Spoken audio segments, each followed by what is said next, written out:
bem-vindo ao EAD da Famílias. Eu sou a professora Fernanda Abrão, conteudista do curso O Novo Acordo Ortográfico.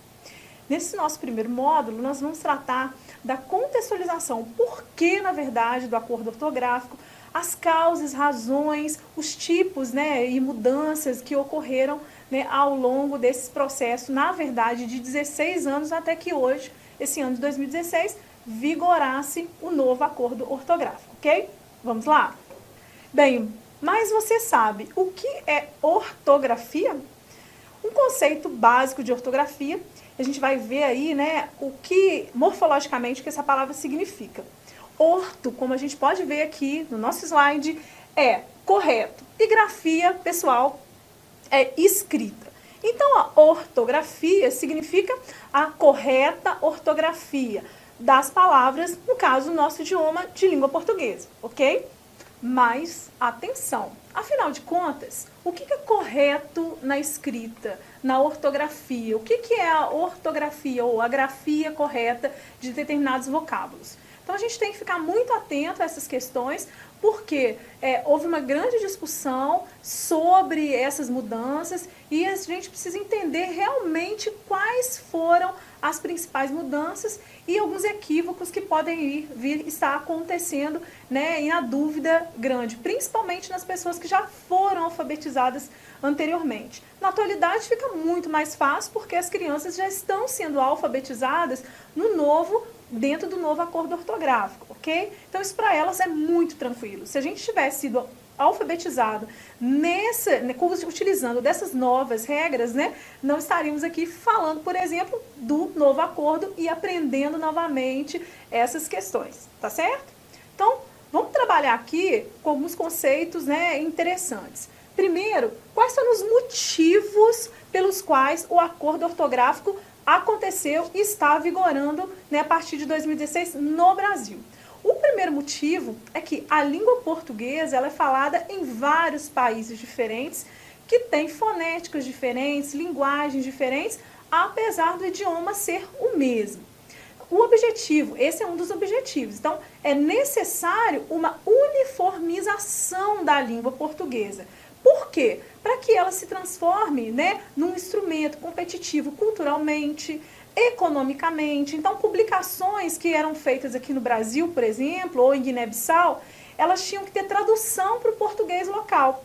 Com as mudanças ortográficas, de acentuação, de grafia, o que acontece? Essas mudanças, elas propiciam o quê? Uma propagação, uma divulgação, uma difusão maior, da cultura, da literatura, dos produtos midiáticos, exatamente porque não há necessidade de uma tradução, por vezes, do idioma para um idioma local, tá? No determinado país.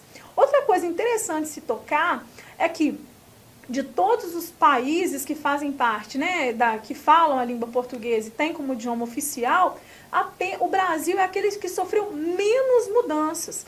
Portugal, por exemplo, teve uma mudança muito mais significativa, principalmente em relação à questão da fonética. A fonética realmente é o que vai fazer com que essa mudança seja mais substancial em Portugal, a grafia também, mais em Portugal do que no Brasil, ok? Então, esses são alguns motivos pelos quais o acordo ortográfico, esse novo acordo. É interessante pensar que ele é um novo. Esse adjetivo novo significa aí, implicitamente, que já houveram outros acordos, correto? Então, nós vamos ver aqui, que houve realmente em outros tempos, outras mudanças significativas na língua, mas não tão eficazes e assim, exatamente porque tá uma expansão muito maior, a gente vive uma sociedade de informação e a difusão cultural ela é muito maior, tá? Então, para ilustrar, esses são os países que falam a língua portuguesa. É muito importante a gente saber quais são os nossos irmãos, de língua, de idioma, ok? Nós temos aqui o Brasil, Portugal, Guiné-Bissau, Cabo Verde, Moçambique, Timor-Leste, Angola, São Tomé e Príncipe. Todos esses falam português e utilizam como o idioma oficial, de cada país citado aqui. ok?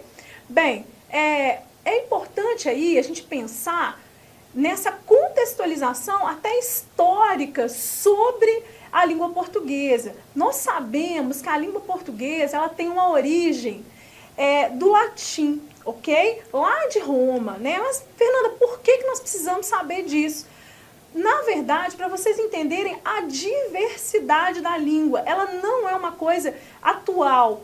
Essa diversidade da língua, ela sofreu ao longo dos anos várias influências que geraram essa diversidade aí do idioma, correto? Então a gente pode seguir nosso histórico aqui, nossa trilha de conhecimento, para vocês observarem bem a trajetória e eu vou explicando detalhadamente aí para vocês cada ponto deles. Bem, a gente, como eu disse, o latim de Roma gerou o latim clássico e o latim vulgar. O que era o latim clássico, pessoal? O latim clássico era o latim que ele era utilizado pelos homens de letras, aquelas pessoas que tinham domínio da língua escrita e que também produziam, né, obras literárias, também os documentos, né, filosóficos, artísticos e culturais. Então, era a língua da elite, vamos pensar assim. Já o latim vulgar era o latim, né, que era disseminado pela população, dominado, então, por todas as outras classes, né, sociais, vamos pensar assim, naquele período, que também era muito eclética, porque se a gente pensar que Roma foi um império expansionista, várias, né, culturas e vários povos foram ao longo da história sendo dominados tanto belicamente, né, pela guerra, quanto culturalmente pela língua, né, romana, pelo latim no caso. E é interessante pensar exatamente que se coloniza uma determinada cultura a partir exatamente da consolidação dessa nova língua, da língua do colonizador. Isso é uma coisa muito fácil da gente entender, porque nós vivemos isso, a gente perceber nessa trilha aqui, que nós também vivemos esse processo de disseminação cultural e imposição de um determinado idioma, no caso aqui o português. Estou adiantando um pouquinho, mas contextualizando que a gente já sabe sobre língua portuguesa, ok? Sobre a nossa história. Então, o que a gente pode pensar? Que esse latim vulgar, ele vai o quê? Até a Península Ibérica. A Península Ibérica é onde geograficamente estão Portugal e Espanha. Então, esses dois países, eles têm origem no latim, cada qual, por conta do seu contato cultural, né, político, social, de guerras também, eles acabaram tendo, né, mudanças também no próprio idioma, cada qual, então, gerando o seu próprio idioma.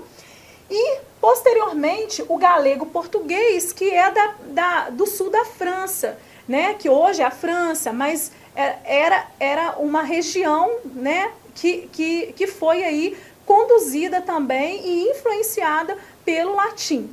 Posteriormente, a partir, então, né, da influência do latim vulgar, né, dessa disseminação pela Península Ibérica, juntamente com o galego-português, surgiu a língua portuguesa, que foi enviada aí para outros países a partir das grandes navegações, no caso em especial para nós aqui no Brasil, ok?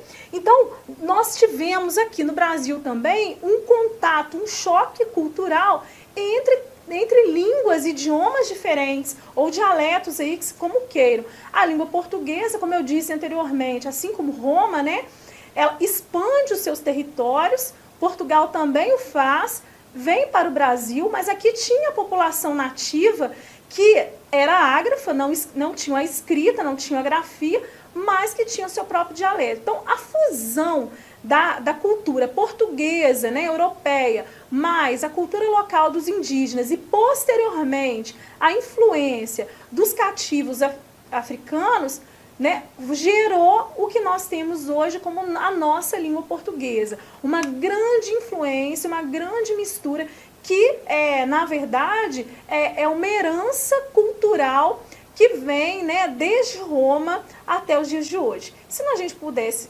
fazer uma retrospectiva ainda um pouco mais historicamente distante, veríamos que esse tipo de influência acontece o tempo todo, né? O que a gente chama aí de estrangeirismos acabam sendo incorporados à língua por conta de influência social, por conta de questões econômicas, né? E por conta da influência aí de um idioma, portanto, que faz a diferença e constrói-se essa nova língua falada por os indivíduos que estão nessa comunidade. Mas aí que está a grande questão. Há uma miscelânea muito grande, porém, como a gente viu anteriormente, é necessário que uniformizar, né? Então, se nós temos a língua portuguesa oficial, apesar dos nossos dialetos diferentes que nós temos no Brasil hoje, né? Todas as variações regionais, igual nós temos, o que a gente pode pensar sobre isso também? Não é diferente em outros países que também falam o português. Lá também eles tiveram o quê? Historicamente, os seus conflitos, as suas influências, né, as suas estratificações, né, linguísticas e culturais. Dessa forma, o que nós vamos perceber? Que esse processo é um processo que não é único da língua portuguesa, outros idiomas também sofreram isso. E a necessidade, portanto, de fazer com que esses países todos que foram colonizados pelos portugueses pudessem também ter uma uniformidade e ganhassem terreno economicamente, culturalmente, tivesse trocas e experiências culturais e que seriam, né, muito mais viabilizadas por essa uniformização e, portanto, esse novo acordo, né, que a gente tem aí ortográfico.